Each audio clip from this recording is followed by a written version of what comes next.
Halo, assalamualaikum warahmatullahi wabarakatuh. Selamat datang di channel Dio Alvin Sadewa, channel review mobil Suzuki yang apa adanya, tapi banyak diskon.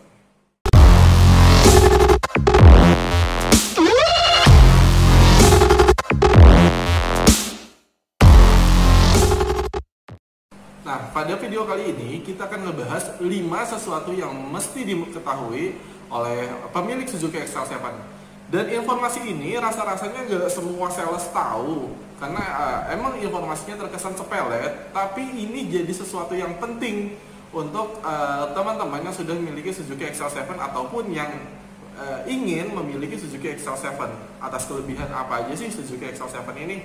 Nah, makanya oleh karena itu saya buatkan 5 sesuatu yang wajib diketahui tentang Suzuki XL7. Dan yang ingin mengetahui tentang informasi mobil Suzuki lainnya ataupun apapun yang berhubungan dengan mobil Suzuki, boleh di komen di kolom komentar yang ada di bawah ini. Jadi tanpa lama-lama lagi, ini adalah 5 hal yang wajib diketahui untuk Suzuki XL7.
Akan mengetahui 5 hal unik yang wajib dimiliki atau diketahui oleh owner XL7.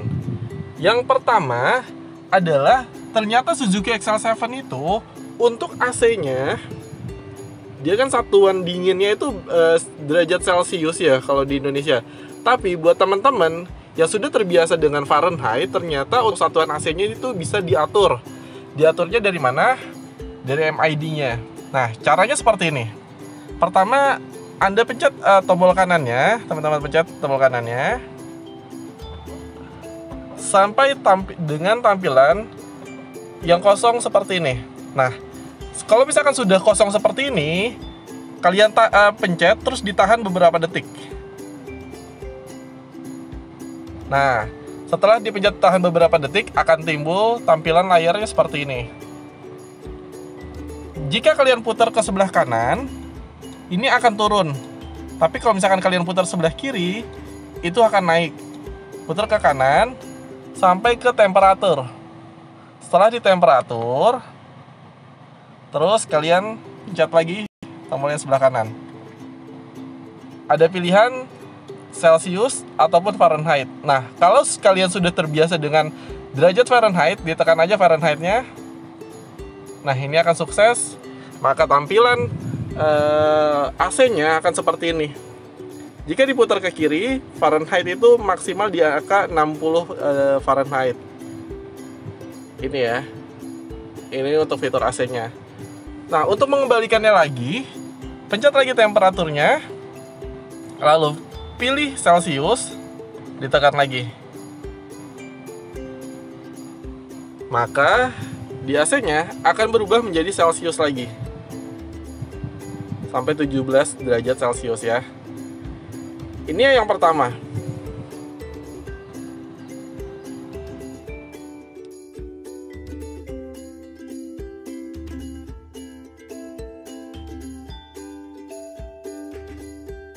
Informasi yang kedua adalah bahwa kaca di bagian si drivernya Suzuki XL7 ini itu bisa turun secara otomatis jika ada benda yang menghalangi kaca tersebut. Jadi lebih memudahkan bahwa drivernya itu meminimalisir risiko terjepit.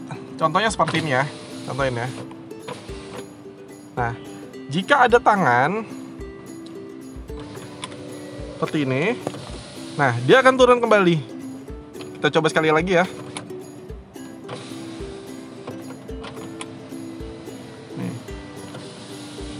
itu akan turun secara otomatis kembali sampai dengan posisi seperti ini. Jadi lebih safety, lebih aman terhadap driver biar nggak tangannya kejepit pada saat bayar tol ataupun mengeluarkan tangan.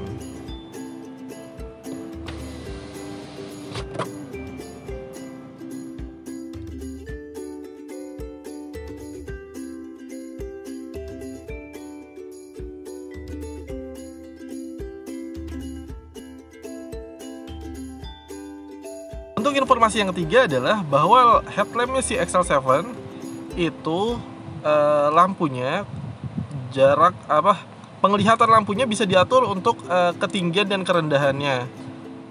Ini karena siang hari ya, jadi kita nggak bisa praktekkan untuk levelingnya seperti apa.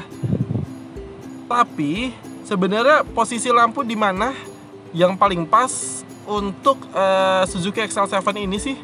Ternyata pada saat kita buka buku manual booknya, di situ tertera posisi mana aja yang paling pas untuk levelingnya. Di sini, nah ini di halaman 25/7.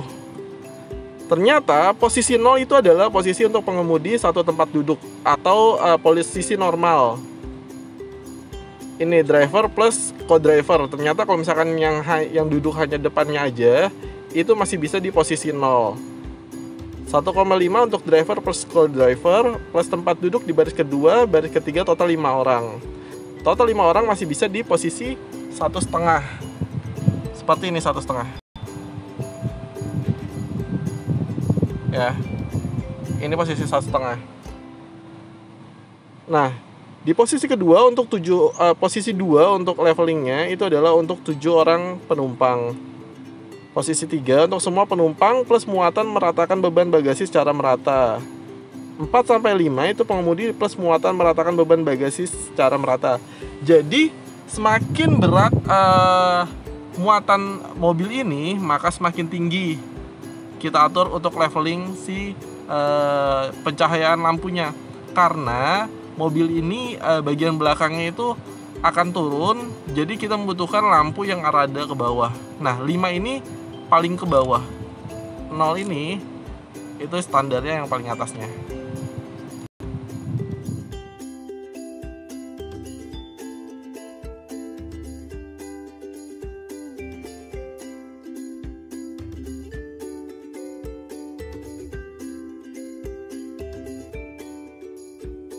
Selanjutnya adalah gimana caranya membuka keseluruhan pintu si XL7 sendiri.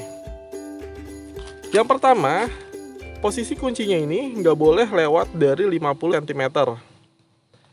Biasanya sih kita kantongin ya untuk kuncinya. Nah, di sini kan ada keyless entry-nya. Keyless entry-nya, jika kita tekan sekali, dia hanya akan membuka pintu yang akan kita tuju. Tapi dia nggak bisa buka pintu ini. Dan pintu semuanya. Nah, caranya adalah untuk membuka pintu semuanya. Pertama kita tekan sekali untuk mengunci kembali ya, karena tadi udah kita buka. Nah, kita tekan 2 kali.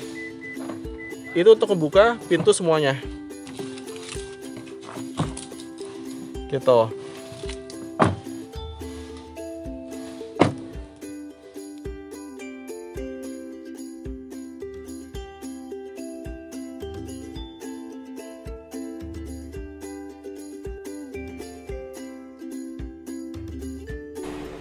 Nah, untuk yang kelima adalah informasi tentang buku servisnya. Buku servis XL7 bentuknya seperti ini. Ini adalah kode nomor rangka nomor mesinnya. Tapi pada saat dibuka, dia emang bentuknya gambarnya R3. Ini adalah stiker servis 0 rupiah all new R3. Tapi ini bukan hanya untuk R3, tapi untuk XL7 aja. Hanya backgroundnya aja R3 ya. Nah, gratisnya apa aja sih? Biar kita lihat ya bareng-bareng ya. Promo free service untuk Suzuki XL7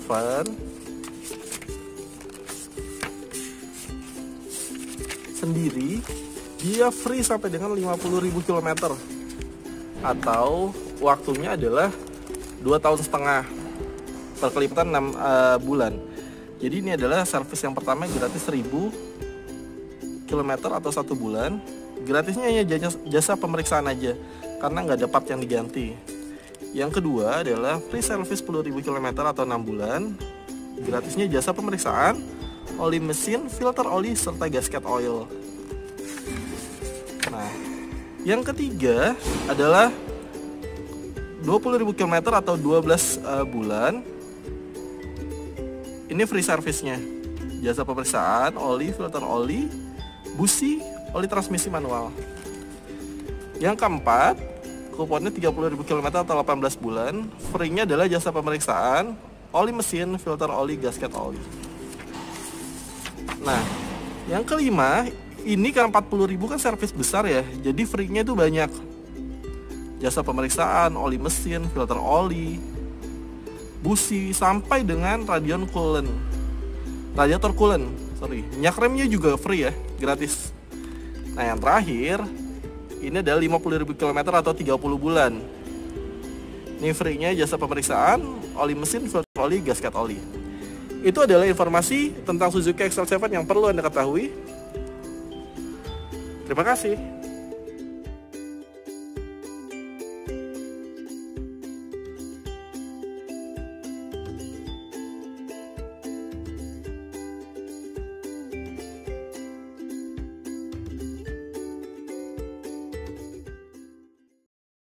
Itu adalah video tentang 5 yang harus diketahui tentang Suzuki XL7. Nah, informasi apa lagi mengenai Suzuki yang teman-teman ingin tahu, boleh teman-teman langsung komen aja di deskripsi ataupun boleh WhatsApp secara pribadi ke nomor telepon saya yang ada di bawah ini. Nah, untuk harga Suzuki XL7 sendiri saat ini di Juli masih di 230 juta untuk tipe Zeta manual sampai dengan di angka 200 sampai dengan untuk harga tipe Alfa Matic yang paling tinggi adalah 267 juta. Nah, harga tersebut akan naik di bulan Agustus. Ini video akan saya upload di bulan Juli akhir kemungkinan. Dan di Agustus awal akan ada kenaikan harga 2 juta. Jadi, buat teman-teman yang akan pembelian di Agustus, itu harganya bakal naik harganya 2 juta. Untuk DP-nya sendiri, teman-teman yang pingin kredit mobilnya, itu DP-nya sendiri mulai dari 20 ini pakai si Mandiri Tunas Finance. Kalau misalkan DP 20% itu mulai dari 23 juta. Mulai dari 23 juta udah dapat Suzuki XL7. Jadi tunggu apa lagi untuk pengadaan Suzuki XL7-nya? Segera miliki Suzuki XL7 dan pemesanannya langsung ke saya. Boleh telepon ke nomor telepon ini ataupun WhatsApp. Link WhatsApp-nya ada di deskripsi. Jadi dukung terus channel ini dengan cara share, komen, like, dan subscribe tentunya, serta share ke banyak orang yang membutuhkan informasi tentang mobil Suzuki. Dan akhir kata dari saya, wassalamualaikum warahmatullahi wabarakatuh.